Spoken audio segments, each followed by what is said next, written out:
All right. Welcome, everybody, to another episode of the Big Doug and Carmi Show, your one stop shop for all things Commanders.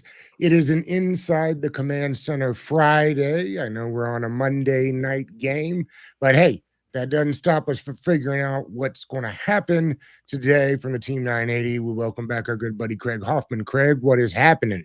What's up, boys? Happy Friday. The busiest man I know is here with us. So listen, we are grateful and thankful for you, buddy, for always being so generous with your time. Let's hop right into it. It's been interesting week, Craig. The national guys are slamming the offense. We're number 5 in red zone trips. I get what I get some of it, but it seems like 2 weeks into our rookie season with a brand new offense and a brand new offensive coordinator, maybe they're overlooking this thing a little bit, Craig. Maybe, he says. I think somehow you have some folks. I'm not gonna generalize the national people, because there's a lot of really smart people, and yeah, we love having them on the shows because they're really smart. There's also some that are not as smart. We don't need to name names. Maybe we will on accident. Who knows? It's a Friday. We could let stuff fly.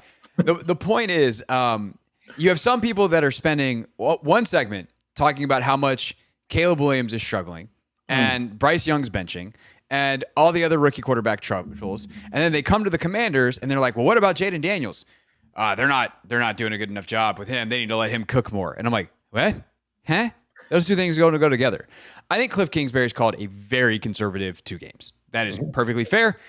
They've also been very efficient running the football, and Jaden Daniels has 0 interceptions through 2 games. They have had scoring opportunities, is the best way I can phrase it, on 12 of 15 drives, right? You have a couple missed field goals, but you either have a field goal attempt or a touchdown, non-punting on 12 of 15 drives. I'll take that all day. Do they need to be better in the red zone? Does Jaden need to hit some maybe more explosive plays that are available to him? Yeah. I know you guys had Mark breaking down some of the film. We've talked about it with Logan on Take Command, some of these opportunities that exist.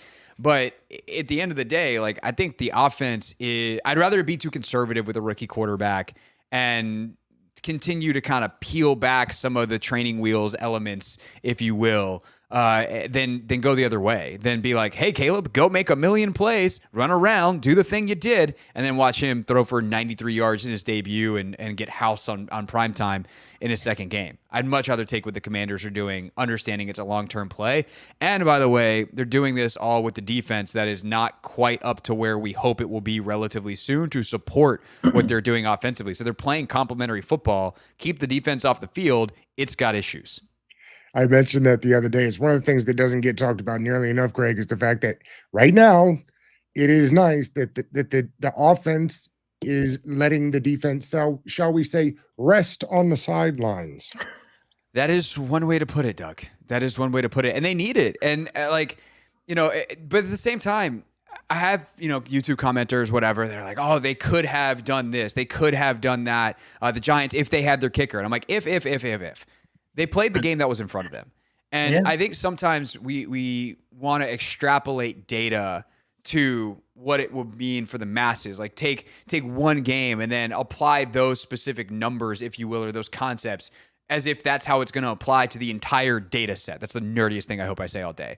But the point being that Dan Quinn, I think, made some decisions in the Giants game. Cliff Kingsbury, Joe Witt, make some decisions in that game, both game management wise and schematically, that reflect the reality of that game. The Giants lost their kicker on the opening drive.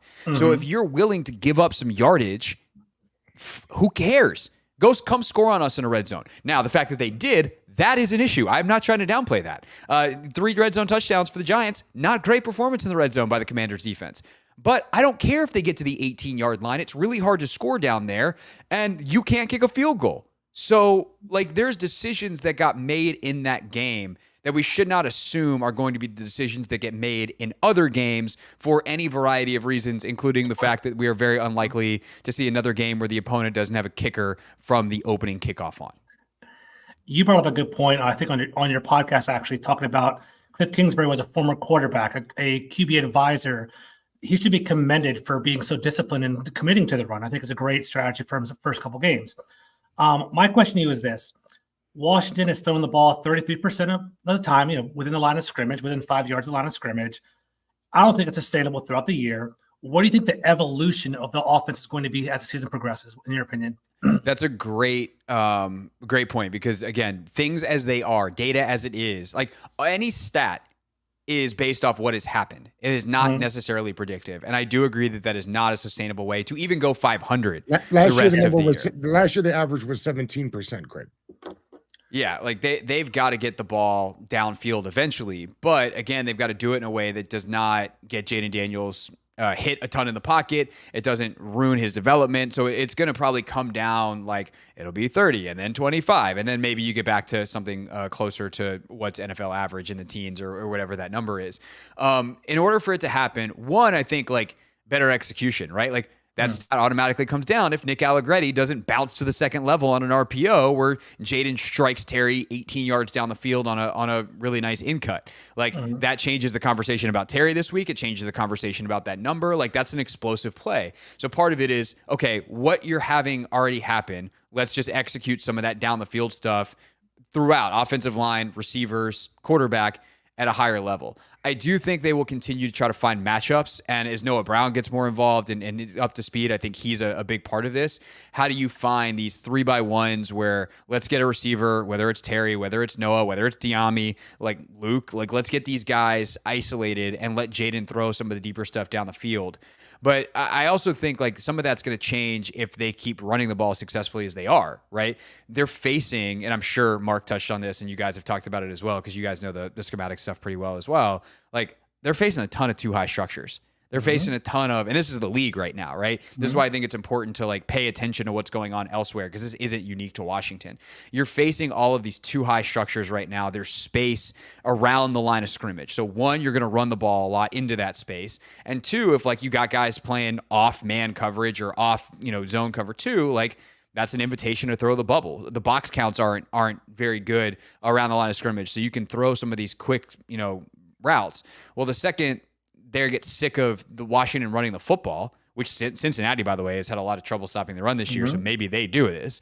Luana Romo is like, bleep this. We're going to make this rookie quarterback beat us. We're not going to let Brian Robinson rush for 8 yards a carry. They bring an extra body down in the box. Well, now you've got the one-on-one opportunities. Now you've got the stuff that Jaden did really well in college, the slot fades, the deep comebacks, like these one-on-one situations that, by the way, the guy he was throwing to, Malik Neighbors, thrived in last week against Washington until they stopped playing single high structures and went too high, and that all of a sudden, in combination with making Benjamin St. Juste follow him around a little bit more, slowed Malik Neighbors' production down. So that's kind of there's not like a direct answer there. I guess, part of it is they're going to have to run teams out of it. Part of it is I do think Cliff, and Logan touched on this really well and Take Command, like Cliff does need to open it up probably a little bit more to make sure Jaden gets in a feel for the game. It's not so much predetermined stuff, and then he'll read out some of that stuff better. So it's a combination of that, right? Slightly more aggressive play calling, execute the stuff you have better, and simply run teams out of the stuff that's preventing you schematically from getting to it right now. Ironically, for this podcast and what we were talking about just now, in the news, if you will, has been this cover two idea. Now, I don't necessarily think it's all that correct. However, George and I spent the off season peppering our guest with one particular question, which was more and more light boxes. When does the NFL pivot and get back to saying, hey, if you're going to run dime all the time, then we're going to run the rock. We shouldn't be penalized for rush. The EPA for the runs is something like second in the league. So it's like, I wonder how much more of this you'll see league wide until people kind of get away from these light boxes. Counterpoint. I don't know that it's going to flip back so quick. And the reason is because I was thinking about this the other day out loud on the show, which is basically what radio is. It's thinking out loud and letting other people listen to your thoughts. Sometimes it goes great. Other times they're entertaining. That's what we're going to go with, boys. I think teams are willing to give up some in the run game because the more, like, the chance that you have an explosive pass end in a touchdown versus an explosive run are different percentages. And there's also a higher risk in the pass game offensively, I think it becomes a weird calculation because, like, well, okay, if that's the case, do we just take the 8 yards, 10 yards, whatever, and it's explosive, and the chances that we fumble and have a turnover are less, like, but we're also giving up the chance to score, and so like that's the balance. And so I think ultimately, and I think DQ operates this way as a defensive coordinator, and Joe Witt obviously operating through this same thing is we don't think you can be patient enough to keep running. And so, yes, you're going to hit us with some explosives because we're going to play with the lighter box. But we're actually not going to change because that's what we want you to do. And we accept that there's some risk there that you're going to gash us sometimes. But if you gash us for 15 yards on first down, okay, now it's first down again. We get you for a -2. Well, now it's 2nd and 12. Now you're on our terms. And as opposed to like, we're in single high, you hit us with a double move, you've got 40 yards on a deep pass, and you're in field goal range already. So the bar for explosive plays is lower on runs. Literally, like the way a lot of statisticians will calculate that is like a 20-plus yard pass, a 15-plus yard run. It tells you the pass is more valuable. And so what I think, Doug, is like, will the NFL shift on some level? Yes, there's always changes. Will they try to find ways with maybe bigger nickels or whatever the body type or schematic change is to try to mitigate some of that and do their best? Yes. I do think some of the risk, though, is built in where they're like, we're going to play these too high structures and you're not going to run us out of it, which could become a problem potentially for teams that rely on these big explosive plays, because giving up a big run and then making you do it again and again and again is less risky of giving up a touchdown than one big pass where you get behind our defense and we're toast. We're toast on that one play. Going along with that, do you think Washington has found their identity? I feel like Washington wants to run the ball with Brian Robinson, throw it to Zach Ertz, Austin Eckler out of the backfield. They are planning on kind of nickeling and diming down the field, which, as you kind of alluded to, having these long sustained drives leads to more negative plays. Do you think it's ultimately going to lead to Washington's undoing as the year goes on, or what are your thoughts on that? It could. I'm not going to rule out the possibility. I do think. Well, I think that leads to then like a couple of other like facets of this, which is one, and this was the problem last week, even though they ultimately worked their way around it thanks to Austin Seibert not missing. But like, if that's how you're going to play, then you have to score in the red zone. Like if the thought process also with that is, okay, you can nickel and dime us down the field. You move the ball between the 20s. That's fine. Go ahead and try us in the red zone when you don't have the deep threat and the space gets condensed. And where I think Washington ultimately has an advantage on that is the quarterback run game is such a weapon in the red zone that I'm hoping, and I would think they are hoping, that they can score in the red zone at a higher rate than some other teams. So, like, let's safely move the ball in between the 20s. Let's not risk turnovers in bad areas of the field. And even if they have to force the ball in tight spaces in the red zone, I'd rather I don't want to throw a pick in the red zone and give up a field goal opportunity, but I think I'd rather throw one down there and have you have to drive 93 yards back the other way than let me force something in the middle of the field and now you have a short field to deal with. So that is part of the calculation. I think the quarterback run game also factors into that, though, with like the ability to avoid negative plays, right? So the premise, George, is, are you risking negative plays? Whether it's in the traditional run game or like all of a sudden you get in a drop back situation and you take a sack. Yes. Jaden Daniels' ability to avoid negative plays, both because he's actually very good pre-snap at making sure you're not running into bad looks. And that's something that a lot of the best offenses do in different ways. For the West Coast Kyle and Sean tree, if you will, they go to the line with 3 runs and they pick the best one. Cliff has a way of formationally kind of ensuring numbers are in certain places. And he, again, though, does not want to run into bad looks. And so they have some checks where it's like, for instance, the quarterback draw that we hated, every single one of us hated last week, that was a check. And so Jaden saw the right look, and he's like, I'm not going to run this run play into a bad look. I'm going to run this quarterback draw into a good look, as you saw. And as everybody saw, it doesn't guarantee success, but the numbers are there, right? And so because Jaden, his ability to scramble and take what were be negative plays for other quarterbacks and turn them into not only positives, but sometimes explosives, I think you can live like that if you're Washington a little bit more. And more similar to even a team like Kansas City. Now their ceiling is so much higher and because Mahomes is Mahomes, but like Pat is not afraid of 3rd and 13. Washington, I think, is less afraid of 3rd and 13 because Jaden has a propensity to scramble for 14 on 3rd and 13, if that makes sense. Yeah, absolutely. does his you brought it up, does his rushing bother you? It doesn't bother me. It feels like we've got one of those dudes, if you will, that can go out there and make it happen. This is the way he's played all his life, so he knows how to manage his body. I mean, I know before the draft they put up the funny clips of the road running and all this stuff. The fact of the matter is he doesn't miss time. So like I actually like him out there saying, "All right, we're going to scrap it. I'm going to go get it." I know that the analytics folks wanted him to stay in the pocket and rip the ball, and there had been opportunities for him to sit there and rip the ball. But through 2 games, it doesn't bother me so much, does it, you, Craig? I would say not through 2 games. I do think that I think they've actually done the right amount of like called stuff, right? And then if he would just throw the ones that he should throw based off the fact that there's dudes open and he's staring right at him, which is something that happens not just to rookie quarterbacks, but to every quarterbacks. Like I will, say I've gone back or back in the day when like Brady was still playing and they're about to play Tampa, like you watch the Tampa tape and you're like, I wonder what Tom was looking at there. Like if you throw the ball 40 times a game or 35 or 30 times a game, like there's going to be a couple of reads that you miss. Quarterbacks don't play perfect games, even though if it feels like a guy's like Brady or maybe even Rodgers last night, like that those guys do sometimes.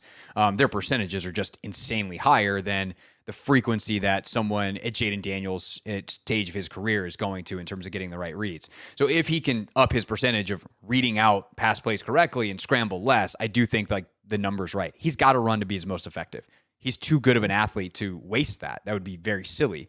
It's in part why, like, I was at first like, hey, DQ should probably call plays defensively, and Sean and Kyle call plays where they are because you became a head coach because you were awesome at this thing. Don't give up that thing. And for Jaden, part of the reason he's the number 2 pick in the draft is because he's a sick athlete who is a dynamic ball carrier who can gain a bunch of yards and turn negatives into positives and ultimately score points with his legs. Giving that up would be very, very silly. But I do think there's also the reality that there's accumulation to hits over time in this league. And we see it with running backs. And we also saw it with, Cam Newton. And Cam's was more specific to an acute injury. He got that shoulder jacked up and he was never the same. I don't want that happen to Jaden, obviously. But there's also like Ezekiel Elliott is one of the greatest running backs you've ever seen in his first 2-3 years in the league. And he had a ton of carries, and he had a ton of carries at Ohio State, and eventually there seems to be a bit of a cliff there. And while Zeke is still an effective player to an extent, he's much more a role player now than the star. And Jaden, with quarterback, you can enhance your abilities as a passer, and as you fall off or whatever, decline as a runner, let's call it, you can more than make up for that with your throwing abilities. But I guess that's the best way I can answer it, Doug, is like I want him to run. They need him to run. I want him to be able to run for a long time, but the passing attempts that are turning into runs that should be easy completions, let's just take the easy completion because it's an easy completion. And what more could you want than that? We're about halfway through, George. I want to switch over to the defense real quick. Let's start with Commander Mo here in the comments talking about Jeremy Chin. He was one of my favorite additions of the offseason. It's been 2 games, Craig. It feels like the ship is not going down, and yet people are concerned. People loved Owens before the season started. There's lots of fans of Forrest in the fan base. I'm not sure if he's made fans in the building yet. What do you make let's start with the safeties in general and then get to the secondary as a whole.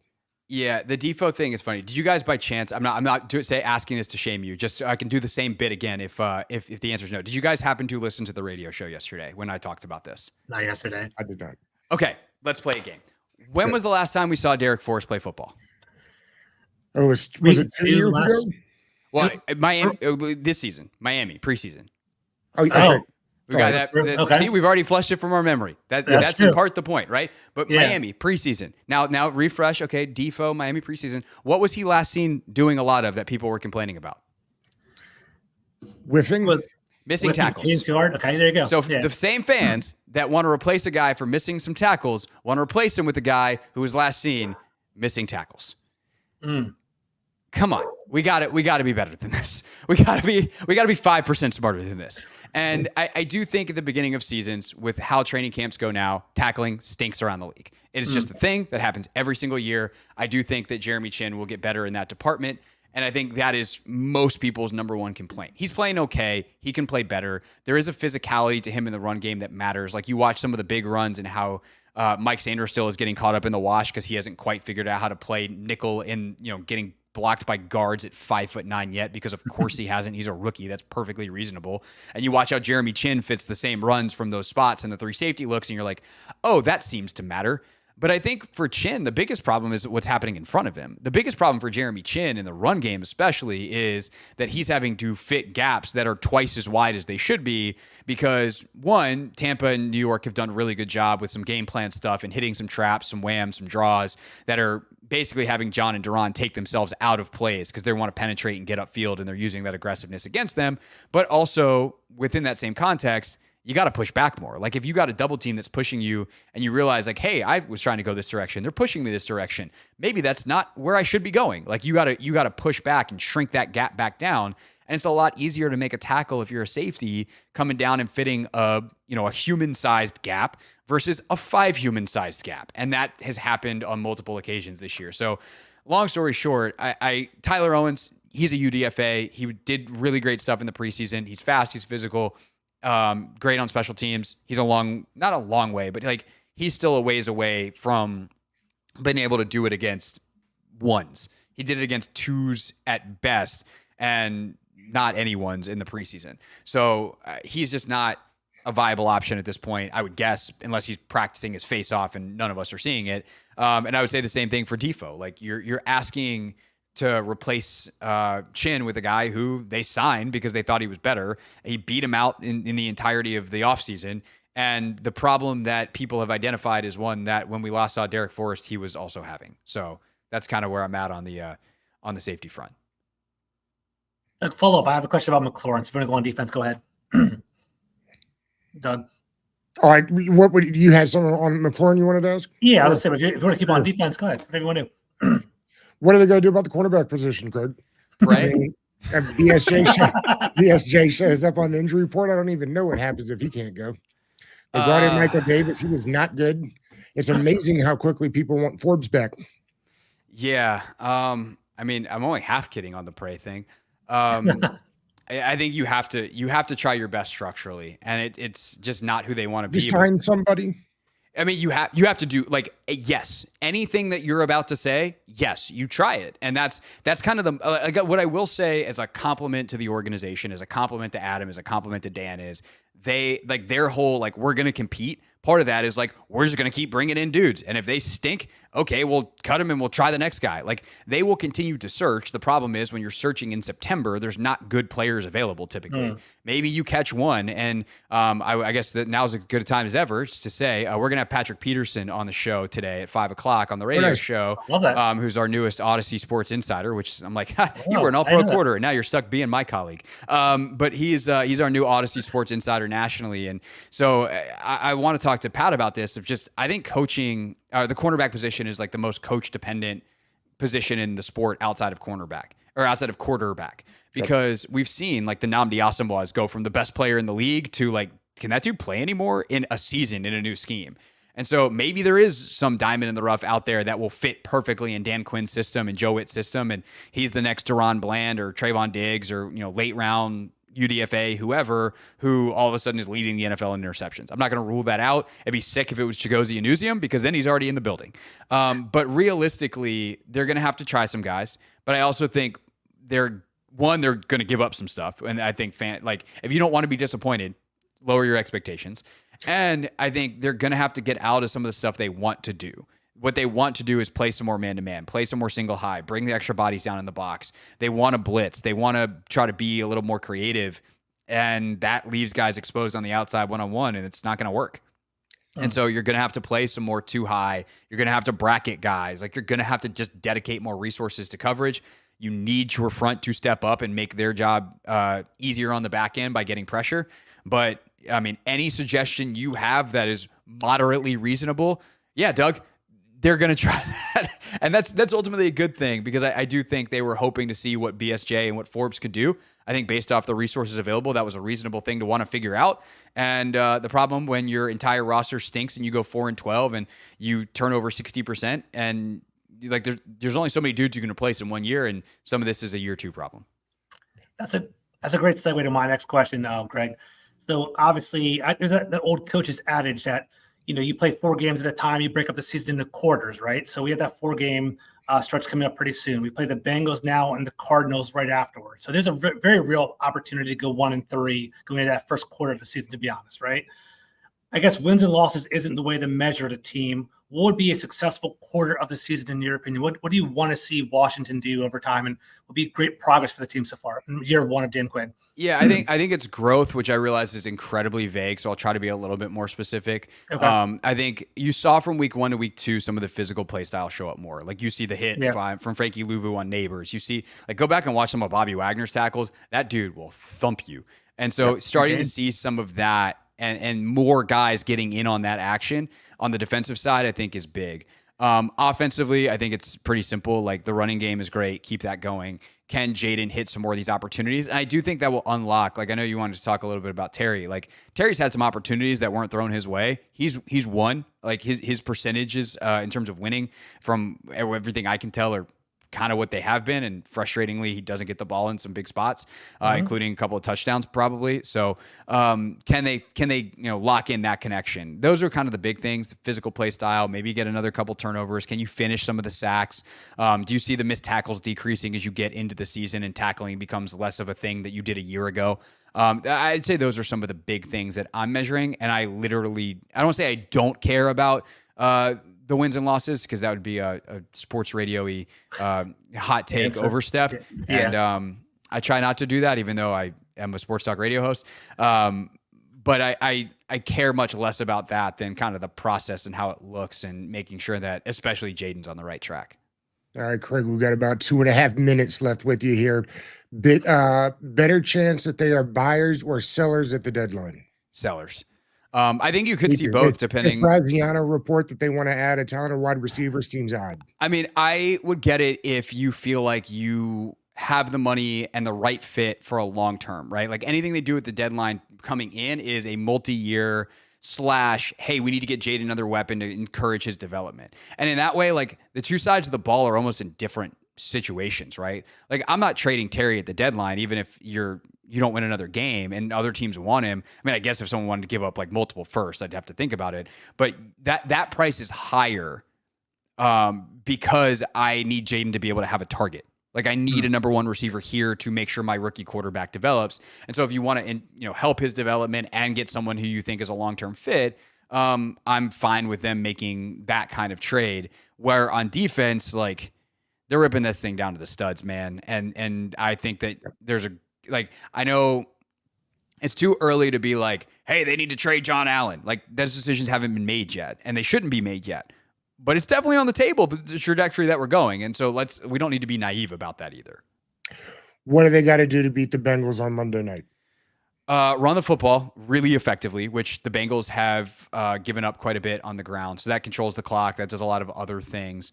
And then defensively, like, I think they got to get some sacks. Burrow will hold it. And I think they have to finish. And, like, you're going to need some negative plays. You're going to need a sack fumble. You're going to need a turnover.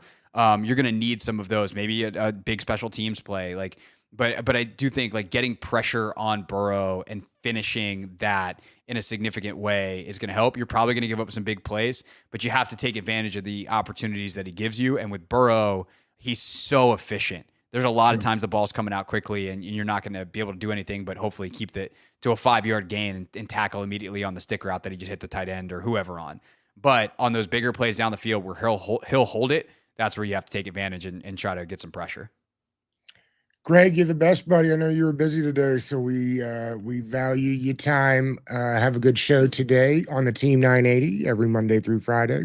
Appreciate that. Always great to be on with you guys, and we'll do a longer one sometime here in the not too distant future. All right, buddy. Thank you. All right, Greg. See ya. See ya.